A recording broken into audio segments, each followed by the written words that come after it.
Murakoze cyane kuri ico kibazo. Nitwa Jerome Niyonzima, abantu umuvugizi wa leta y'u Burundi. Koko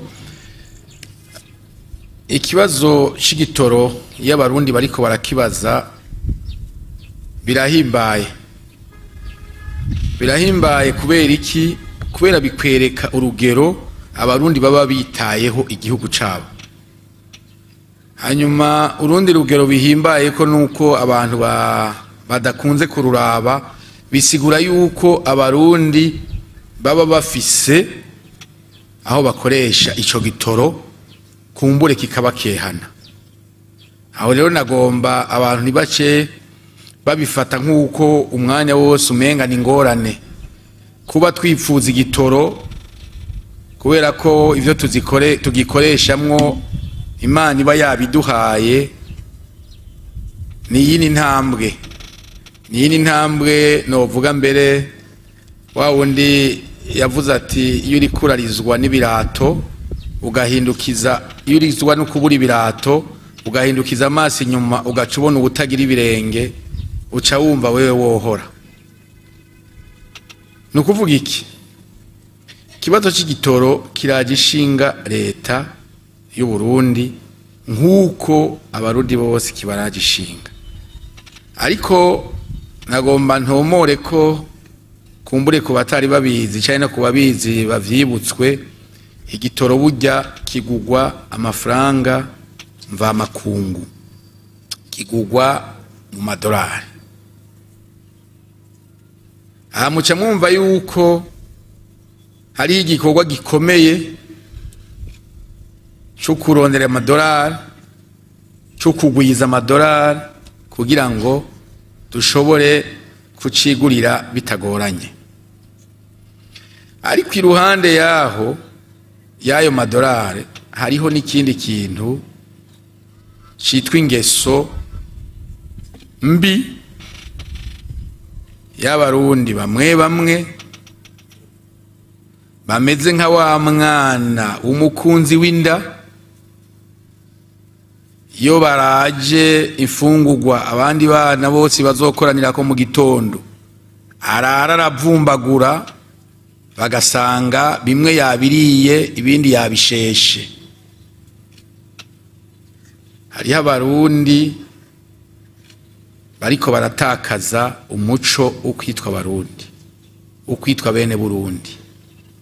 N'aba bantu igitoro bumva ko abarundi bariko bararizwa nuko ikihari kitabakwiye, bobo bagaca bihuta bakacegeranya, kuko Imana yabatije ako karyo kukugira inoti zigwiriye, bagaca begeranya amaritiro ibihumbi n'ibihumbagiza. Ejo bundi vyaragaragaye ko mubo twita abagwiza tunga nabo nyene bateje imbere n'imitahe ya leta, usanga hariho abacegeranije ngo icari gusabikana n'abarundi bose bakigire gwabo. Abandi bantu bababaje n'abarundi bantirumve ko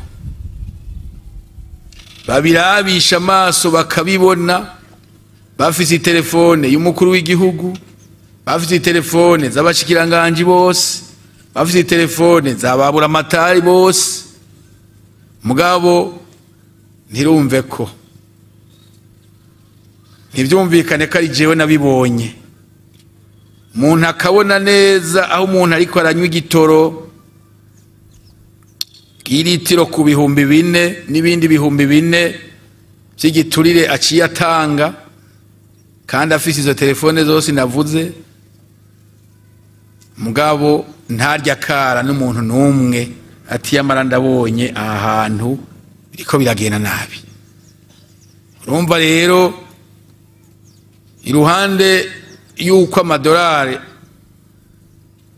aho bukera agwira tuzoba tugifise ku buryo bugwiriye, haracariho ico gukosora mu bijanye n'ingendo y'abarundi ubwabo batibuka abandi, hakaba nabo bandi ntirumve ko batagomba kudoma ku rutoki aho babonye akanenge. Ariko ntihumura, igitoro uko gikenye no munsi siko kizoba gikenye ejo. Mu bintu bimanura agaciro k'idolari, imbere y'igitoro hari ico bita ubutare. Ubutare bw'u Burundi twarigishijwe twese kuva mu mashure yisumbuye yuko Burundi ari igihugu gikenye, gifise isi itagiramo n'akamanyu ku butare. Mu Gifaransa batubwira ngo le Burundi est un petit pays sous-développé avec un sous-sol dépourvu de toutes matières premières. Kandi ibyo mwese mwarabiborotse, twese twarabiborotse nako ico gihe. Ngira ngo hari nabo bitarafudika, naho twoba tumaze kubona hirya no hino ubutare mu gataka ku Burundi. Aho bukera rero, kandi sikera bantu b'Imana, kandi sikera aho bukera dutangura gusunika amakonteneri y'ubutare bushowe buvuye mu Burundi, kandi bushowe ku izina rya Repubulika. Amadolari azoza, igitoro kiboneke, ariko mwumvise hazoba hagikenewe agatima ko gukunda igihugu, kuko naho twoyaronka kisesa ngaha hakiri basesa nkuyoze bizoguma bigoye. Ariko tugaruke gato mu kugitoro, mwavuze abatadomu rutoke kuba gicuruza canke kubaciba, ariko abarundi bariyumvira bati bigenda gute igitoro gicururizwa ahantu hari inzego kuva kuri nyumba 10, ahantu hari inzego z'umutekano, kigacuruzwa izuba riva, ariko abo bantu ntihagire ico babazwa. Ivyo bintu mubona bihumuriza? Ntiwumva rero ni inyabune. Urumva hari abene gihugu, hari abajeje umutekano, hari abajeje intwaro n'ubutungane. Inyabune rero no kuvuga umwe wese afise uruhara rwiwe, kandi uruhara rw'umwene gihugu no gutanga amakuru. Kandi haje uburyo bwije bwo gutanga amakuru, na wundi yovuga ngo nina bivuga birampitana, afise izo nzira navuze zo gucisha nk'amakuru. Uti birahumuriza. Mu gihe muri izo nzego zigize inyabune, muri ayo masonga 4 y'inyabune, hoba hakirimwo abataragira umutima wo gukunda igihugu, biguma bigoye. Ariko aho bigaragara yuko abantu bakiri inyuma muri ivyo, no kuvuga baciyeza bobo, bazosanga bariko baribaza ngo ndiko ndikingira jewe siboneke ko ari je nabivuze, mugabo basange baguye mu ngaruka z'ivyo bintu. Rero hatugira ko duhimiriza abajeje intwaro, abajeje umutekano, abajeje ubutungane, abene gihugu, umwe wese icajejwe, uvuza inanga avuza inanga, uvuza ikembe avuza ikembe, n'uvuza umuduri avuza umuduri, turi hamwe twese uzosanga bishoboka. Ariko mutomoye neza muvugizi wa leta, muvuze muti ejo aho bukera inzahabu zizotangura gushogwa, igitoro noneho ingorane ihere. Ejo aho bukera ni amezi angahe, imyaka ingahe, ko n'u Burundi imbono yo mu 2024 imaze kuvugwa. Ejo aho bukera ni ryari ubutare buzotangura kuzana amafaranga mva makungu igitoro kiboneke? Erega sinzahabu gusa, ubutare n'ubutare bw'ubwoko bwinshi. None ejo bundi imurehe ntuzi ko harabavuze ngo ivyo bintu sivyo, abavuze ngo ivyo bintu sivyo, ngo nta butare nawe, ngo ntabwo butare buri ngaho. Ubu ivya lithium abarundi barazi yo bigeze. Iyo nyene none ni ryari?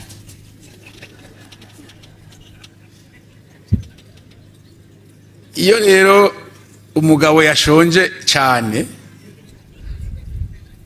niho honyine vyagaraye ko ashobora kuvyuka baza umugore ngo mbega bwa butsima nijoro bwaraheze. Ariko birumvikana ko abantu bagira umwitwarariko ukuvuga bati ni ryari tuzotangura gukamisha ubwo butunzi. Ariko mubiravye mukaraba ivyigwa bimaze gukogwa, mukaraba n'amashira hamwe amaze kuja ku kivi, ivyo ari byo vyose umwizero ntiwobura.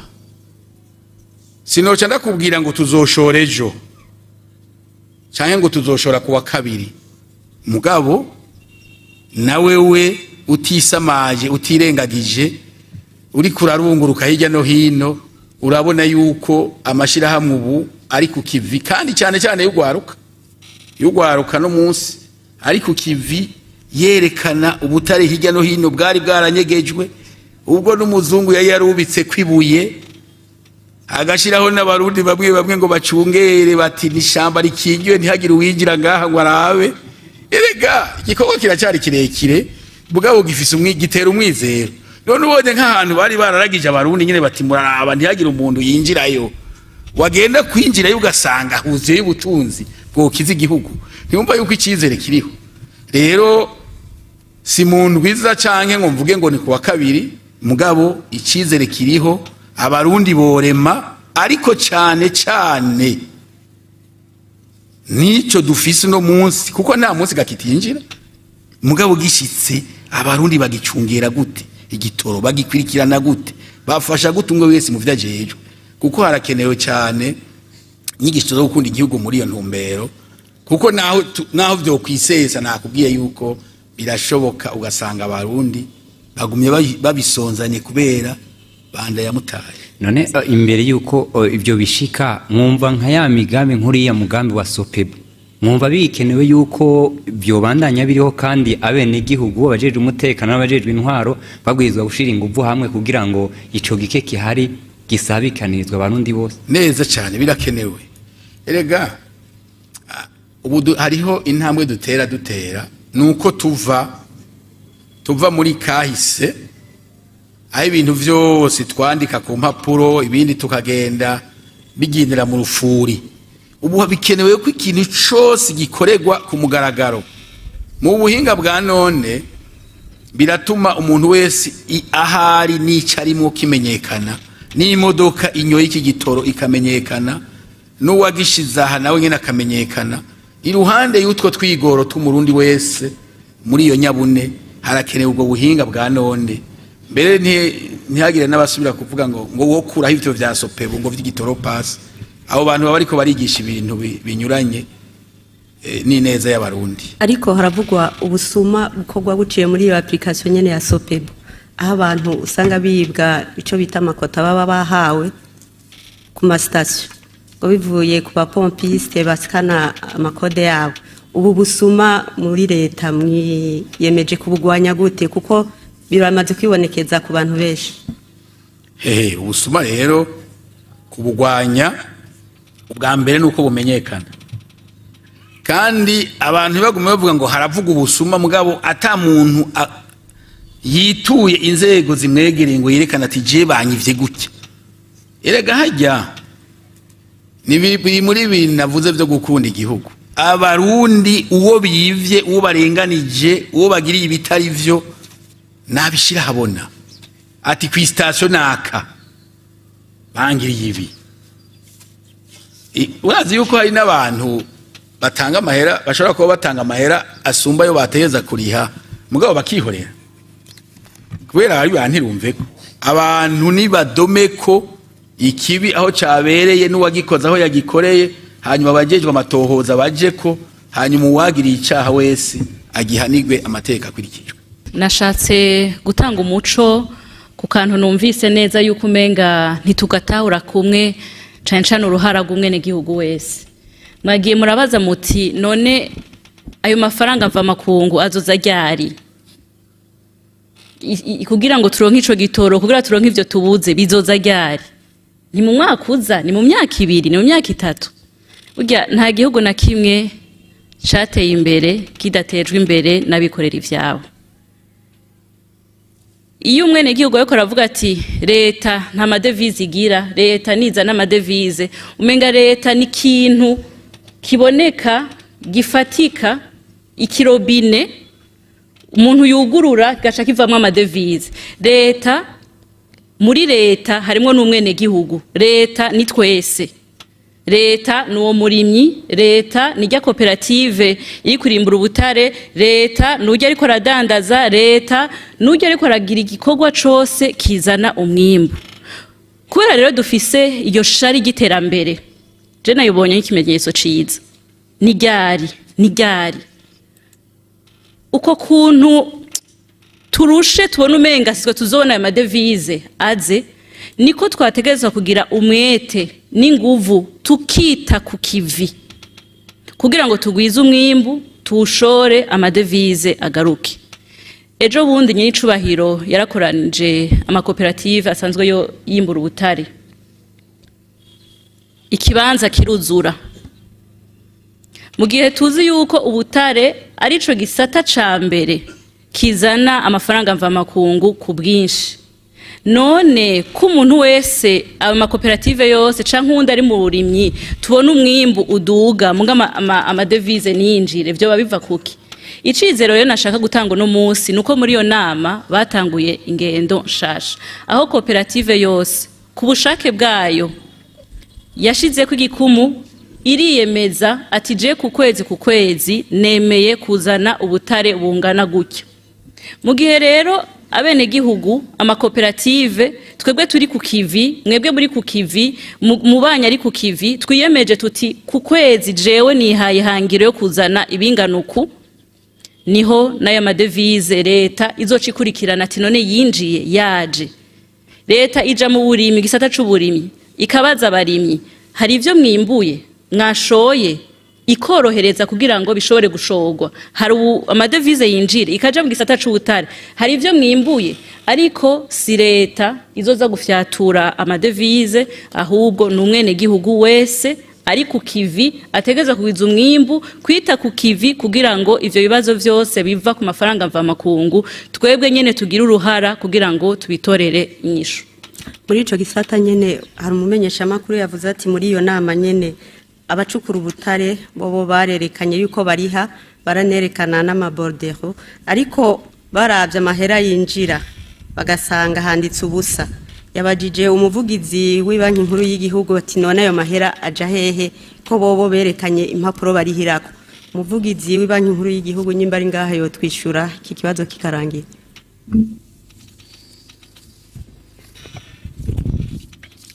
Murakoze cyane, nitwa Bellarmin Bakinoni, nkaba naserukiye ibanki ya Repubulika y'u Burundi.